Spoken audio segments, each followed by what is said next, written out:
सिंह के बारे में चर्चा है, मनीष कश्यप के बारे में कि आपकी पार्टी ज्वाइन। आप लोगों ने देखा जैसे ही पत्रकार ने जन स्वराज के चीफ यानी कि प्रशांत किशोर से सवाल पूछा कि पवन सिंह और मनीष कश्यप आपके पार्टी में जुड़ने वाले हैं, उन्होंने इनडायरेक्टली बताया जैसे कि आप लोग को पता है कि मनीष कश्यप एक समय बीजेपी में ज्वाइन हो गए तो फिर उन्होंने बीजेपी को छोड़ दिया।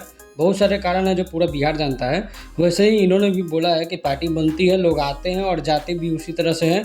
तो ये पार्टी में भी लोग पहले कितने आए हैं, पहले कितने चले भी गए हैं, उसी तरह लोग आने जाने का सिलसिला बनता रहेगा। जैसे कि मनीष कश्यप ने बीजेपी को छोड़ा है, अब जो है ये न्यूज़ भी निकल के सामने आ रही है कि मनीष कश्यप और ये पवन सिंह या तो चुनाव प्रचार करेंगे या फिर किसी अपने सीट से चुनाव लड़ेंगे जन स्वराज के टिकट पे। अब एक और बात है जो फैन की तरफ से ट्वीट और कमेंट्स आ रहे हैं बहुत सारे कि पवन सिंह जब जन स्वराज से चुनाव प्रचार करेंगे तो जन स्वराज में अक्षरा सिंह पहले से ही जुड़ी हुई हैं और अक्षरा सिंह पवन सिंह का आमना सामना जरूर होगा, क्योंकि चुनाव प्रचार के दौरान जब किसी पार्टी के लिए दोनों जुड़े हुए हैं एक ही पार्टी से तो आमने सामने तो जरूर आएंगे। तो काफ़ी कुछ देखने को मिल सकता है। बाकी अपनी राय जरूर देना। मिलता है अगले वीडियो में।